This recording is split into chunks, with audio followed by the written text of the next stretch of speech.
ఒకప్పుడు రోజులు ఎలా ఉండేవంటే తల్లి తండ్రి కూలీ నాలి చేసుకునేవాళ్ళు, పిల్లలు మాత్రం డాక్టర్లు, ఇంజనీర్లు, లాయర్లుగా తయారయ్యేవాళ్ళు.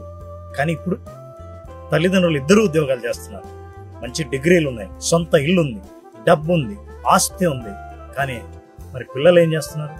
ఇన్స్టాగ్రామ్లో, సోషల్ మీడియాలో పనికిమాలిన పాటలకు డ్యాన్సులు వేస్తూ వైరల్ కావాలనే టైం వేస్ట్ చేస్తున్నారు. ఈ ప్రయత్నంలో జీవితంలో విజయాన్ని సాధించే మార్గాల్ని మర్చిపోతున్నారు. ఏ ఊళ్ళో చూసినా, ఎప్పుడు చూసినా సరే చిన్నపిల్లలు పార్కుల్లో చేతుల్లో గేమ్లో ఆడుతుండడం, రీల్స్ చూస్తూ ఎప్పుడు ఫోన్ వాడుతూ ఉండడం కనిపిస్తుంటుంది. ఒక్కసారి చైనా దేశంలో చూస్తే 18 ఏళ్లలోపు పిల్లలు సోషల్ మీడియా వాడటం బంద్ చేశారు. ఆ వయసులో శారీరక వ్యాయామం, కోడింగ్, ఆర్టిఫిషియల్ ఇంటెలిజెన్స్ వంటివి నేర్చుకుంటున్నారు. అక్కడి తల్లిదండ్రులు మొబైల్ ఫోన్ పిల్లల్ని దూరంగా ఉంచి మంచి ఆటలను ఆడిస్తున్నారు.